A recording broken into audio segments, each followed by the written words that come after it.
కిచెన్కి స్వాగతం. ఈరోజు సిరీస్ కిచెన్లో మటన్ ములక్కాడ కూర ఎలా తయారు చేయాలో చూద్దాం. స్టవ్ పై పాన్ పెట్టి 2 టీ స్పూన్ల ఆయిల్ వేసి ఆయిల్ని బాగా కాగనివ్వండి. ఆయిల్ కాగిన తర్వాత 2 లవంగ ముక్కలు, 2 ఇలాచి, కట్ చేసుకున్న ఉల్లిపాయ ఒకటి, పచ్చిమిర్చి 2 వేసి 2 కరివేపాకు రెమ్మలు, చిటికెడు పసుపు, 1/2 టీ స్పూన్ ఉప్పు వేసి బాగా కలిపి ఉల్లిపాయలు మగ్గే వరకు మూత పెట్టుకుని ఒక 5 నిమిషాల పాటు ఉడకనివ్వండి.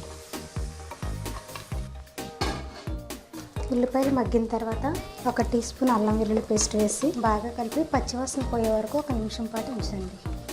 అల్లం వెల్లుల్లి పేస్ట్ స్మెల్ పోయిన తర్వాత మనం కడిగి పెట్టుకున్న మటన్ను వేసి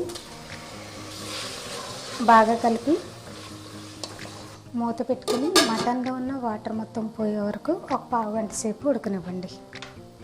ఇప్పుడు ఒకసారి మూత తీసి మటన్లో ఉన్న వాటర్ మొత్తం పోయిన తర్వాత ఇందులో కట్ చేసుకున్న టమాటా ఒకటి వేసి బాగా కలిపి ఒక 10 నిమిషాల పాటు ఉడికించండి.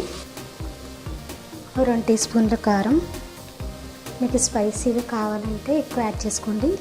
ఉప్పు రుచికి తగినంత వేసి బాగా కలిపి కారం స్మెల్ పోయే వరకు 1 నిమిషం పాటు ఉంచండి.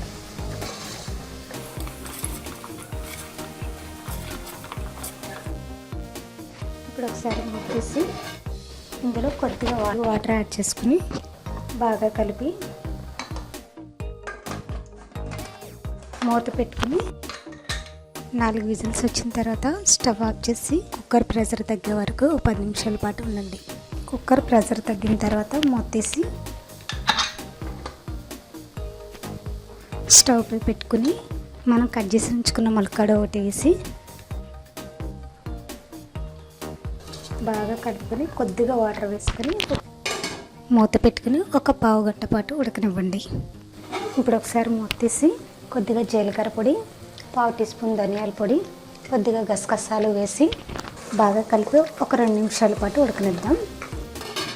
ఇప్పుడు ఒకసారి మూత తీసి కూర రెడీ అయింది కదా, ఇందులో కొద్దిగా కట్ చేసుకున్న కొత్తిమీర వేసి 1 నిమిషం పాటు ఉడికించి స్టవ్ ఆఫ్ చేసుకోండి. మటన్ ములక్కాడ కూర రెడీ. దీన్ని ఒక బౌల్లోకి తీసుకుని సర్వ్ చేసుకుందాం. మరిన్ని వీడియోస్ కోసం సిరీస్ కిచెన్ని సబ్స్క్రైబ్ కాగలరు. ధన్యవాదములు.